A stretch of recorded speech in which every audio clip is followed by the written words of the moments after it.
चलिए बात करते हैं ब्रिक्स सम्मेलन की, क्योंकि ब्रिक्स के लिए रवाना हो चुके हैं प्रधानमंत्री नरेंद्र मोदी। दक्षिण अफ्रीका के लिए रवाना हुए हैं।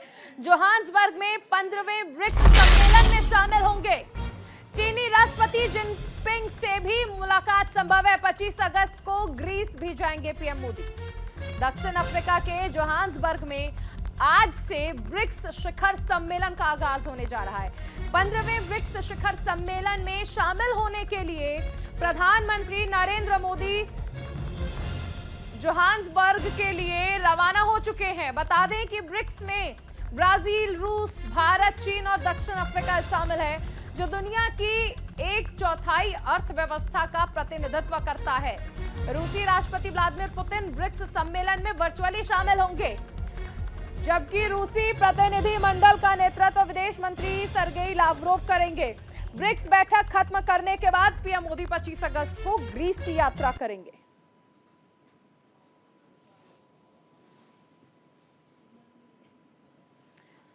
तो आज से 4 दिवसीय दौरे पर प्रधानमंत्री नरेंद्र मोदी विदेश यात्रा के लिए रवाना हो चुके हैं। सबसे पहले ब्रिक्स सम्मेलन में शामिल होंगे और उसके बाद ग्रीस भी जाएंगे।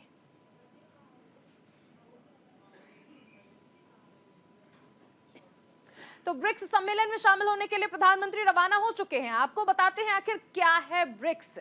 दरअसल ब्रिक्स की स्थापना जून 2006 में हुई थी। ब्राजील, रूस, भारत, चीन और दक्षिण अफ्रीका यानी BRICS 5 प्रमुख उभरती अर्थव्यवस्थाओं का यह संगठन है। 2010 में दक्षिण अफ्रीका देश इसमें शामिल हुआ। हर साल बदल बदल कर सम्मेलन की मेजबानी की जाती है, यानी हर साल अलग अलग देश इसकी मेजबानी करते हैं। लेकिन अगर हम बात कर लें कि बैठक का एजेंडा क्या होगा, तो ये भी जानना जरूरी है कि आखिर ब्रिक्स सम्मेलन जो हो रहा है, इसका एजेंडा इस बार क्या रहने वाला है। क्योंकि देखिए, हम आपको बता रहे हैं कि 5 देशों का समूह है, 5 उभरती अर्थव्यवस्थाएं जो हैं उसका समूह है ये ब्रिक्स। और इसमें हम आपको बताएंगे कि आखिर ब्रिक्स का एजेंडा क्या रहने वाला है। ब्रिक्स सम्मेलन में इस बार किन मुद्दों पर चर्चा होनी है। इस बार ब्रिक्स समिट के 2 एजेंडे रखे गए हैं, क्योंकि ब्रिक्स सम्मेलन हो रहा है जोहान्सबर्ग में और इसमें 2 एजेंडे हैं इस बार। पहला एजेंडा है ब्रिक्स समिट में संगठन का विस्तार, जिसके लिए माना जा रहा है कि 23 देशों ने ब्रिक्स का हिस्सा बनने के लिए आवेदन किया है। फिलहाल 5 देश इसका हिस्सा हैं, लेकिन 23 देशों ने आवेदन के लिए अपना आवेदन किया है। अगर दूसरे एजेंडे की हम बात कर लें तो ब्रिक्स देशों में अपनी करेंसी में कारोबार करने को लेकर भी इसमें चर्चा की जानी है। ब्रिक्स में नेशनल करेंसी में कारोबार पर चर्चा हो सकती है, ये भी कहा जा रहा है, क्योंकि ये 2 एजेंडे हैं इस बार ब्रिक्स सम्मेलन जो हो रहा है, जिसमें इन पर चर्चा की जानी है। नेशनल करेंसी, कॉमन करेंसी को लेकर देखिए हमारे साथ सहयोगी नमित त्यागी जुड़े हुए हैं। नमित, प्रधानमंत्री मोदी रवाना हो चुके हैं। अब सबसे अहम चीज है कि जो हम एजेंडे देख रहे हैं, कहा जा रहा है कि कॉमन करेंसी को लेकर भी इसमें चर्चा की जानी है। देखिए, बिल्कुल 4 देशों की विदेश यात्रा पर प्रधानमंत्री नरेंद्र मोदी जोहान्सबर्ग रवाना हो गए हैं और वो सबसे पहले ब्रिक्स सम्मेलन में हिस्सा लेंगे। 5 देशों का ये ब्रिक्स सम्मेलन जो कि हर साल होता है, लेकिन इसमें खास बात यह है कि 2019 के बाद में पहली बार जो ऑफलाइन है ये ब्रिक्स सम्मेलन हो रहा है। इससे पहले ऑनलाइन चल रहा था क्योंकि कोविड काल था। लेकिन इस बार जिस बात का जिक्र आपने किया कि 2 प्रमुख मुद्दे हैं।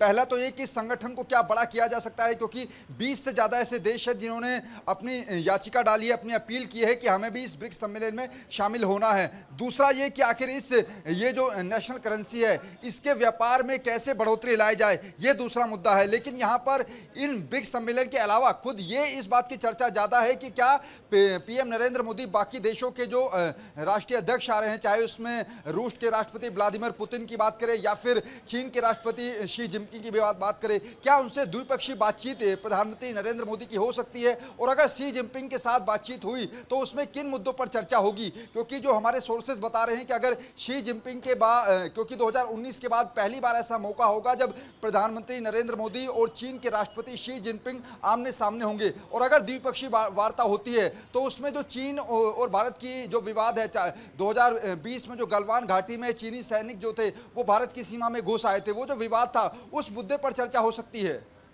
नमत, लेकिन ये भी कहा जा रहा है कि जब ये पूछा गया कि क्या प्रधानमंत्री नरेंद्र मोदी और चीन के राष्ट्रपति जिनपिंग के बीच मुलाकात अलग से होगी, तो ये कहा गया कि ऐसी संभावनाएं क्योंकि कम है, क्योंकि कार्यक्रम पहले से ही तय है और जिस तरह से चीन की पिछले कुछ समय से गतिविधियां हैं, उसके बाद ये कम ही उम्मीदें जताई जा रही हैं कि भारत और चीन बात करेंगे। देखिए बिल्कुल वही मैं कह रहा हूं कि इसकी संभावना कम है, लेकिन अगर ऐसा होता है तो कई ऐसे मुद्दे हैं भारत और चीन के बीच में जिन मुद्दों पर चर्चा हो सकती है। हालांकि जो मेरे सूत्र बता रहे हैं, जो रूस के राष्ट्रपति है व्लादिमीर पुतिन, वो ऑनलाइन इस पूरी बैठक में जुड़ेंगे ब्रिक्स सम्मेलन में। इसके बाद आज 22, 23 और 24 3 दिन का ब्रिक्स सम्मेलन है और उसके बाद 25 अगस्त को प्रधानमंत्री नरेंद्र मोदी ग्रीस जाएंगे और पिछले 40 वर्षों में पहला ऐसा मौका होगा जब भारत के प्रधानमंत्री जो हैं वो ग्रीस जाएंगे। तो खुद प्रधानमंत्री नरेंद्र मोदी ने भी ट्वीट करके इस बात की जानकारी दी है कि उनको वो पहले ऐसे प्रधानमंत्री होंगे पिछले 40 वर्षों में जो कि ग्रीस जा रहे हैं। तो उनको वो खुद अपने आप को सौभाग्यशाली समझ रहे हैं, लेकिन सबकी निगाहें टिकी होंगी, जिस बात का मैं बार बार जिक्र कर रहा हूं कि अगर शी जिनपिंग के साथ बातचीत होती है तो किन मुद्दों पर बातचीत होगी। दूसरा ये कि साल 2006 में ये ब्रिक्स सम्मेलन की पहली बैठक हुई थी और आज जो ये अब बैठक होने वाली है 15वां ब्रिक्स सम्मेलन है। क्या इस संगठन को आगे बढ़ाया जा सकता है? क्या इसकी कुछ ऐसी शर्तें हैं जिन पर बातचीत होगी? क्योंकि अगर कुछ देशों को और ब्रिक्स सम्मेलन में जोड़ा जाए तो उसके क्या मानक है, क्या उसका पैमाना है, इस पर भी चर्चा हो सकती है। देखिए नमित, 23 देशों ने आवेदन भी किया है। बहुत शुक्रिया इस तमाम जानकारी के लिए।